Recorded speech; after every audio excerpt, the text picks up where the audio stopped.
What's up, Rock Nation? I'm Alcumbrack, and today we're here with our first edition of Hawks and Hobbies. The goal of Hawks and Hobbies is to highlight and share all the amazing things our teachers do outside of school. Today, we're here with Mr. Jagowski.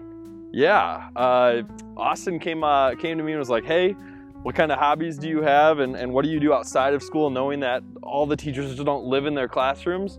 And cornhole is one of them. So it's a hobby that I play pretty much year round. We dabble a little bit in the wintertime in the pole barn. And I certainly have a lot of other hobbies, whether it's fishing or boating or snowboarding or snowmobiling, but this is one of the favorites that we can play in the driveway anytime, and it's a lot of fun.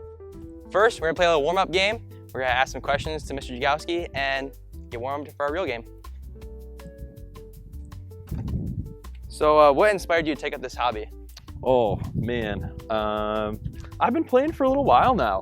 The wife's parents, so my in-laws, back when I first started dating the wife, played cornhole a ton, and she played cornhole a lot, but that was my initial pressure to start playing. I'd kind of dabbled a little bit before, but it was like, if you're gonna be part of this family, you have to play cornhole kind of thing. And so ever since then, and I had to learn how to throw it, I had to learn the technique, but gosh, that's been a number of years now. So gosh, like 8 years ago now, 7-8 years, really? Like that. So it's been a little while.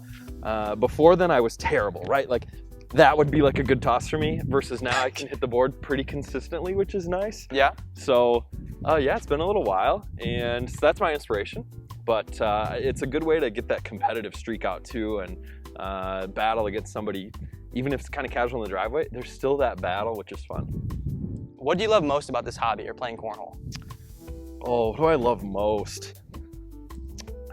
Probably the fact that I can play against essentially anybody. It's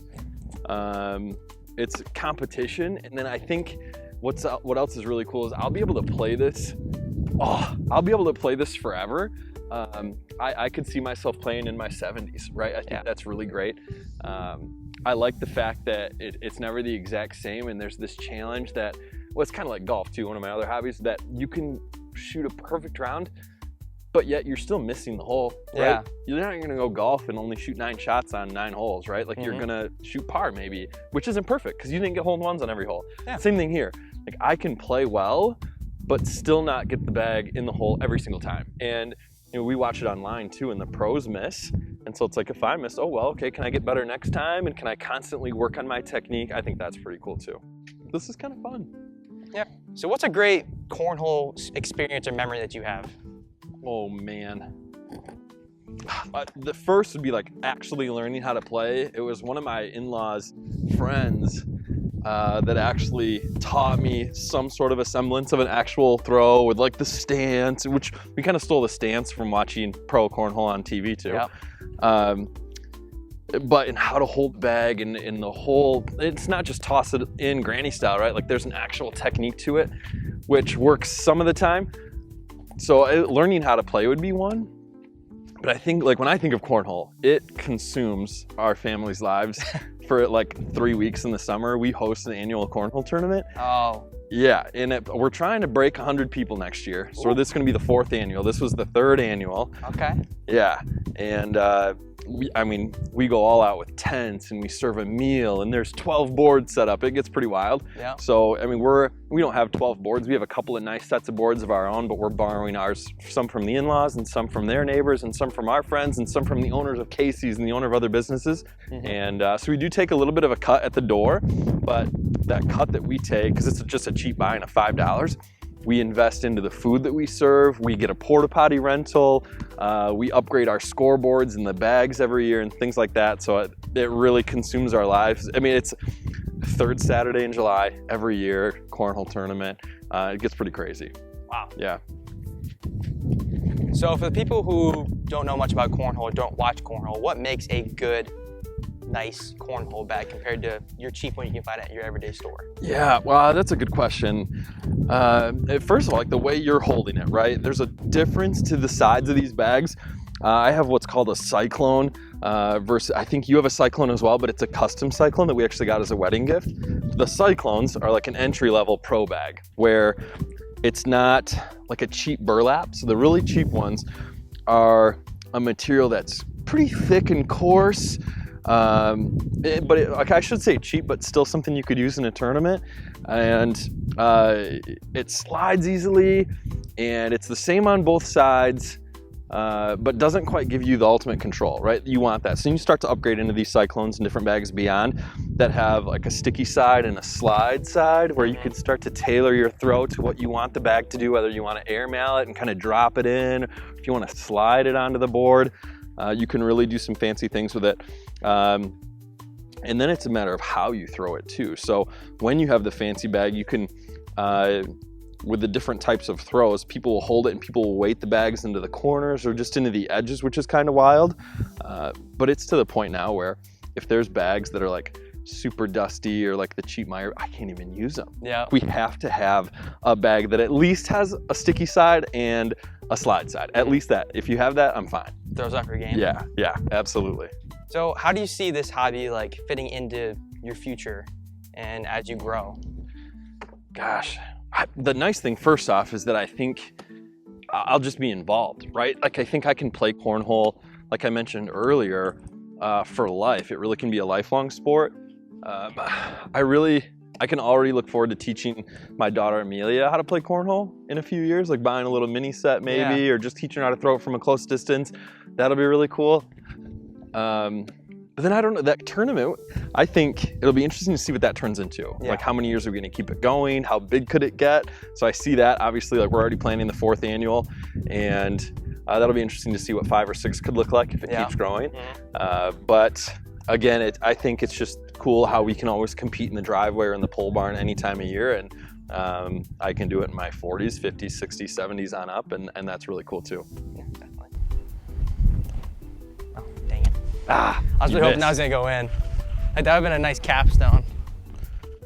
Now we're gonna get into our actual game. We're gonna play to 15. On the board is 1 point. In the hole is 3 points. Yeah. Okay. All right, here we go. You got honors. All right. Get the sticky side down here. Bag for bag. Oh man. Come on. You're gonna make me work.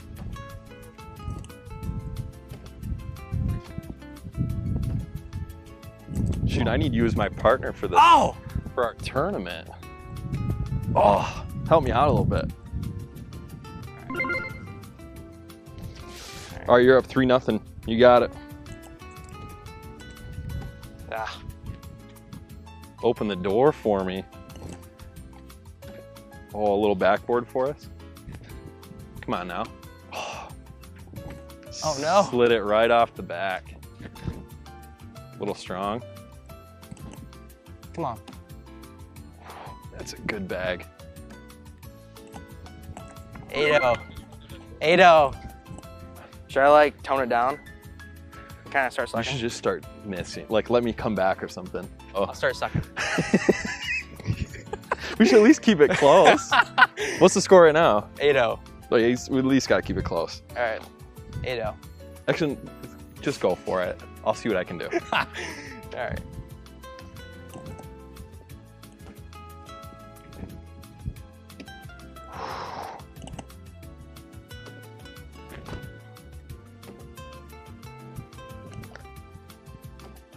Oh, that's unlucky. Wow. There's one. Oh, He's on the board. I'll take 2.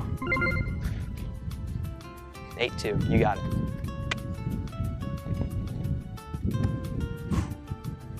Come on now.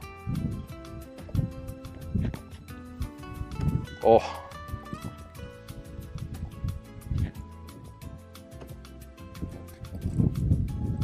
Get down.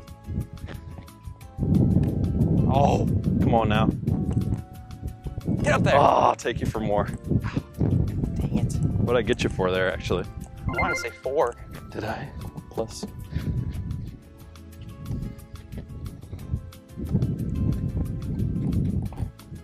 No.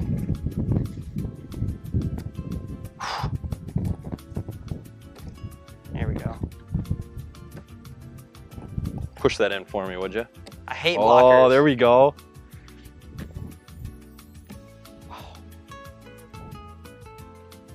Stepping outside the box, huh? I think legally you were still in. That's good. I think legally. Yeah. Here we go, 8 up. Oh, we was robbed. Oh, the wind Name killed that me. movie.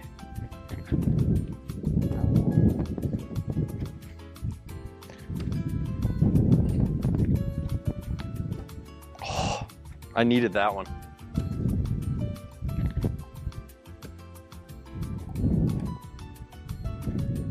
Nothing. I was hoping you'd miss that last one. Still 8-8? Yeah, still you. Oh man.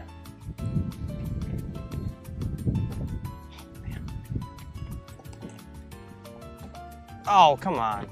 Oh, wow.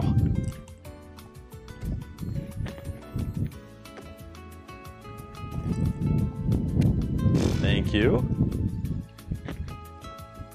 Oh, short.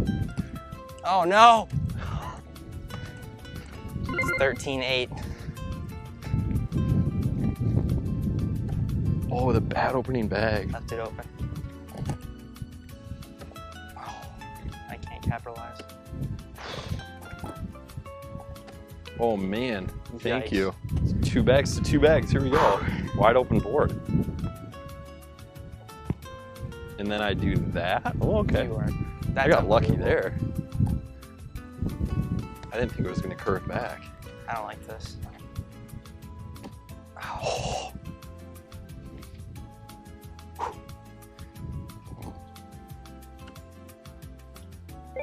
No! Dang it. And that is the end of our first episode of Hawks and Hobbies. I got my boat whipped in cornhole by Mr. Jagowski. Thank you to Mr. Jagowski, and we'll see you guys later.